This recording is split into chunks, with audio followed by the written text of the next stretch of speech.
সম্মানিত শিক্ষকবৃন্দ, আসসালামু আলাইকুম। সবাইকে স্বাগত জানাচ্ছি টেক মাস্টার ব্রিজ চ্যানেলের পক্ষ থেকে আরও একটি নতুন ভিডিওতে। আজকের এই ভিডিওতে আমরা দেখব কিভাবে স্লিপ অনুমোদন হয়ে গেলে কিভাবে আমরা সেটা ডাউনলোড করতে পারি। স্লিপ অনুমোদন হওয়ার আগে ড্রাফট করা অবস্থায় সাবমিট করার পরেও অনুমোদন না হলে আমরা একটা অপশন থাকে সেখানে ডাউনলোড করার, সেক্ষেত্রে ওই ডাউনলোড অপশনে ক্লিক করে আমরা ডাউনলোড করতে পারি। কিন্তু যদি অনুমোদন হয়ে যায় তাহলে আমাদের সেখানে আর ডাউনলোড অপশন থাকে না। সেক্ষেত্রে আমরা কিভাবে স্লিপ পরিকল্পনাটি ডাউনলোড করব সেটাই আজকের ভিডিওতে আমরা দেখব। তো এই কাজটি করতে হলে প্রধান শিক্ষকের আইডি এবং পাসওয়ার্ড দিয়ে IPMS এর সফটওয়্যারে প্রবেশ করতে হবে। IPMS এর ওয়েবসাইটে প্রবেশ করার পর আমার এরকম একটা ইন্টারফেস দেখা যাবে। তো এখান থেকে বাম পাশের যে সাব মেনুগুলি আছে, তো ওই সাব মেনুগুলির থেকে একেবারে নিচের দিকে স্ক্রল করে যদি আমি চলে যাই, তো এখানে দেখতে পাবো স্লিপ ব্যবস্থাপনা। স্লিপ ব্যবস্থাপনাতে ক্লিক করে দিব। স্লিপ ব্যবস্থাপনাতে ক্লিক করে দিলে আরও কিছু মেনু চলে আসবে। এখান থেকে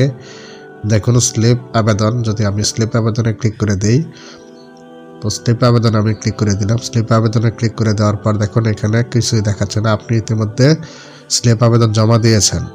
তো এখানে আমার এই আবেদনের কোনো কিছুই আসছে না। তো আমি যদি আবারও সেই সাব মেনুতে চলে যাই এবং সেখান থেকে নিচের দিকে যে স্লিপ আবেদনের তালিকা আছে এখানে যদি আমি ক্লিক করে দেই, তো স্লিপ আবেদনের তালিকা এখানে আমি ক্লিক করে দিলাম। তো এখানে ক্লিক করে দেওয়ার পর আমার স্লিপ আবেদন অনুমোদিত যেই আবেদনটা আসে সেটা দেখাবে। দেখুন এখানে আমার এই আবেদনটা দেখাচ্ছে এবং অনুমোদন হয়ে গেছে। এখান থেকে যে বিস্তারিত দেখুন এখানে ক্লিক করে দিতে হবে। তো বিস্তারিত দেখুন এখানে ক্লিক করে দেওয়ার পর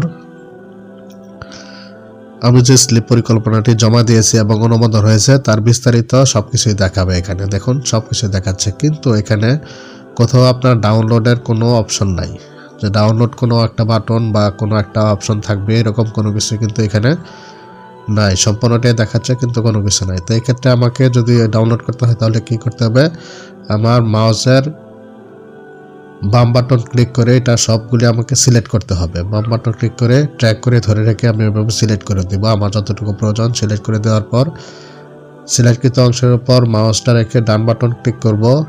ডান বাটন ক্লিক করার পর প্রিন্ট সিলেকশন এখানে ক্লিক করে দেব। প্রিন্ট সিলেকশনে ক্লিক করে দেওয়ার পর আমি যখন প্রিন্ট সিলেকশনে ক্লিক করে দেব তখন দেখুন এই যে প্রিন্টার যে অপশনটা আছে এটা চলে আসছে। তো এখান থেকে যদি আমার প্রিন্টার কানেকশন করা থাকে তাহলে তো এখানে সরাসরি আসবে, আর যদি কানেকশন করা না থাকে তাহলে এখানে ড্রপডাউন মেনুতে ক্লিক করে আমি প্রিন্টারটা কানেকশন করে নেব। এবং এখান থেকে আমার যদি পেপার সাইজ করা না থাকে পেপার সাইজটাও করে নেব। তো পেপার সাইজ করে নেওয়ার পর নিচের দিকে প্রিন্ট অপশন পাবো। একবারে নিচের দিকে আসলে দেখবেন প্রিন্ট অপশন আছে। তো এই প্রিন্ট অপশনে ক্লিক করে দিলেই প্রিন্ট হয়ে যাবে। এখানে প্রিন্ট অপশনে ক্লিক করে দিলে আপনার এই স্লিপ পরিকল্পনাটি প্রিন্ট হয়ে যাবে। তো এক্ষেত্রে যদি কারো মনে হয় যে এখন প্রিন্ট করব না বা প্রিন্ট অপশনে এখানে ড্রপডাউনে সেভ টু PDF এটাতে ক্লিক করে দিবেন। সেভ টু PDF এ ক্লিক করে দিলে একেবারে নিচের দিকে সেভ একটা অপশন আসবে। তো এখানে সেভ অপশনে ক্লিক করে দিলে আপনি যদি ডেস্কটপে সেভ করতে চান তাহলে ডেস্কটপ সিলেক্ট করে দিয়ে এখান থেকে এই যে সেভ অপশনে ক্লিক করে দেবেন, তাহলে ডেস্কটপে আপনার এটা সেভ হয়ে যাবে। পরবর্তীতে আপনি এটা ডাউনলোড প্রিন্ট করে নিতে পারবেন। আর যদি অনুমোদন হওয়ার আগে যদি হয় তাহলে আপনারা যেখানে একটি প্রিন্ট অপশন পাবেন, সাবমিট করার পূর্বে একটি প্রিন্ট অপশন পাবেন, কিংবা সাবমিট করার পরেও অনুমোদন হওয়ার পূর্বে এরকম একটা আপনি যদি ওয়েবসাইটে ঢোকেন তাহলে প্রিন্ট অপশন পাবেন। তাহলে এই প্রিন্ট অপশনে ক্লিক করে দিবেন। তো প্রিন্ট অপশনে ক্লিক করে দেওয়ার পর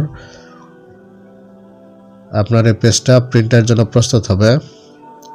তো প্রিন্টের জন্য প্রস্তুত হওয়ার পর আপনারা ডান পাশে উপরের দিকে এরকম একটা আইকন দেখতে পারবেন। এখানে ক্লিক করে দিলে আপনার এটা আপনার ডিভাইসে PDF আকারে সেভ হয়ে যাবে এবং এখান থেকে পরবর্তীতে নিচের দিকে সেভ বাটনে ক্লিক করে দিবেন এবং পরবর্তীতে আপনারা এখান থেকে প্রিন্ট করে নিতে পারবেন।